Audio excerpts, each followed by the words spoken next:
तो आज की क्लास में पढ़ेंगे टी लिम्फोसाइट और बी लिम्फोसाइट के बारे में। टी लिम्फोसाइट जो है तथा बी लिम्फोसाइट, इन दोनों की जो फॉर्मेशन है, निर्माण है, रेड बोन मैरो में होती है। जो बोन होती है उसके अंदर जो मैरो होती है उसे हम कहते हैं बोन मैरो। और बोन मैरो में भी दो मैरो होती हैं, दो भाग होते हैं। एक तो किनारे वाला भाग होता है, जैसे कि यहाँ बोन में दिखाया गया है, जहाँ किनारे वाले भाग होते हैं, यहाँ इसको कहते हैं रेड बोन मैरो कहते हैं, क्योंकि यहाँ आरबीसी का निर्माण होता है बहुत, इसलिए ये रेड रंग की दिखाई देती है। आरबीसी बहुत अधिक होती हैं यहाँ पे, इमेच्योर आरबीसी बहुत अधिक होती हैं, इस कारण ये red bone marrow red bone marrow कही जाती है। जबकि बीच की जो बोन मैरो होती है इसको येलो बोन मैरो कहा जाता है, क्योंकि इसमें फैट डिपॉजिट होता है, वसा इसमें बहुत अधिक पाया जाता है। ठीक है, तो जो टी लिम्फोसाइट और बी लिम्फोसाइट होती हैं इनकी फॉर्मेशन रेड बोन मैरो में होती है, लाल रुधिर मज्जा में होती है, और विशेष प्रकार की कोशिकाओं से होती है जिन्हें मेसोडर्मल सेल कहते हैं। जिन्हें क्या कहते हैं? मेसोडर्मल सेल कहते हैं। मेसोडर्मल सेल जो होती हैं वो टी लिम्फोसाइट और बी लिम्फोसाइट का निर्माण करती हैं। कहाँ करती हैं? रेड बोन मैरो में। रेड बोन मैरो में मेसोडर्मल सेल्स होती हैं जो रुधिर को निर्माण करने वाली कोशिकाएं होती हैं। इनके द्वारा रेड बोन मैरो में टी लिम्फोसाइट तथा बी लिम्फोसाइट की फॉर्मेशन होती है। टी लिम्फोसाइट अपरिपक्व अवस्था में बोन मैरो से निकलकर थाइमस ग्लैंड में पहुंच जाती हैं। तो टी लिम्फोसाइट का जो टी है, टी का मतलब है थाइमस। तो टी लिम्फोसाइट जो होती हैं ये अपरिपक्व अवस्था में बनती हैं बोन मैरो में, और रेड बोन मैरो में बनती हैं, और यहाँ से निकलकर थाइमस ग्लैंड में चली जाती हैं। और थाइमस ग्लैंड कहाँ होता है? थाइमस ब्रेस्ट बोन के ठीक नीचे स्थित होता है। जो सीने पर ब्रेस्ट बोन होती है उसके ठीक नीचे थाइमस ग्लैंड स्थित होती है। इस थाइमस ग्लैंड में अपरिपक्व टी लिम्फोसाइट्स पहुंच जाती हैं। वहाँ इनका मैचुरेशन होता है। विभिन्न स्टेजेस में इनका मैचुरेशन होता है। और बी लिम्फोसाइट्स जो होती हैं इनका मैचुरेशन बोन मैरो में ही हो जाता है। बोन मैरो में ही इनका मैचुरेशन हो जाता है बी लिम्फोसाइट का।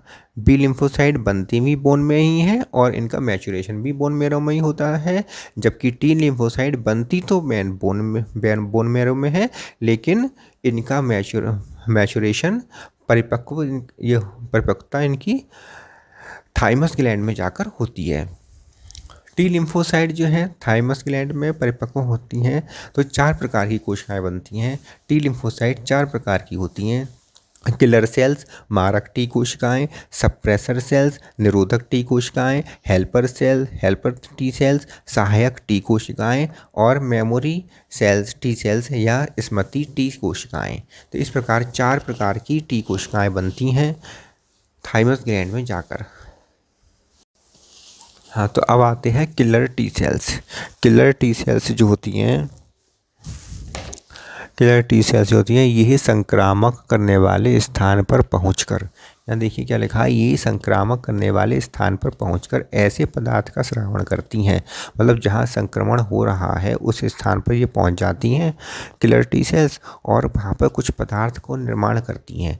उस पदार्थ के कारण फैगोसाइट्स अट्रैक्ट होती हैं और एंटीजन को किल कर देती हैं, उनका भक्षण कर लेती हैं। और ठीक है, तो किलर टी सेल्स क्या होती हैं? ये संक्रमण वाले स्थान पर पहुंच जाती हैं और वहाँ ऐसे पदार्थ का श्रावण करती हैं जो फैगोसाइट को अट्रैक्ट करते हैं, आकर्षित करती हैं, और उन्हें एंटीजन को भक्षण करने के लिए प्रेरित करती हैं। सप्रेसर टी सेल्स जो होती हैं वो ऑटो इम्यून डिसीज़ को रोकती हैं। ऑटो इम्यून डिसीज़ का मतलब जो होता है कि कुछ अदर कोशिका टाइप की जो लिम्फोसाइट्स हैं वो उनकी क्रिया ओवर एक्टिव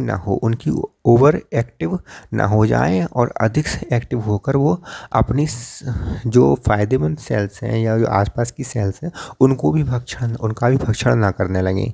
एंटीजन का भक्षण करने के बाद जो हमारे लिए उसके आसपास की जो कोशिकाएं हैं उनका भी भक्षण ना करने लगे। ऑटो इम्यून डिसीज़, जिसे हम ऑटो इम्यून डिसीज़ कहते हैं। अर्थात टी लिम्फोसाइट्स जो अपनी ही कोशिकाओं को, अपने शरीर की कोशिकाओं को खाने लगती हैं, उसे ऑटो इम्यून डिसीज कहते हैं। तो इस डिसीज़ को रोकती हैं लिम्फोसाइट की, ठीक है। सप्रेसर कहते हैं दबाना, किसी के एक्शन को कम करना, ठीक है। तो लिम्फोसाइट के ओवर एक्टिव या ओवर एक्शन को रोकती हैं ये।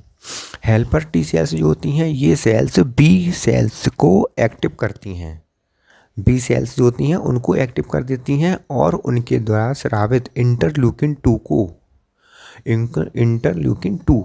को तथा विभिन्न प्रकार की टी सेल्स की सक्रियता को बढ़ाती हैं। विभिन्न प्रकार की जितनी भी प्रकार की टी सेल्स हैं उनकी सक्रियता को बढ़ाती हैं और बी सेल्स के द्वारा को एक्टिव करके उनके द्वारा इंटरल्यूकिन 2 को बढ़ाती हैं, बनने को प्रेरित करती हैं, जिससे कि प्रतिरक्षा प्रतिक्रिया में ग्रोथ हो सके, थोड़ी बढ़ोतरी हो सके।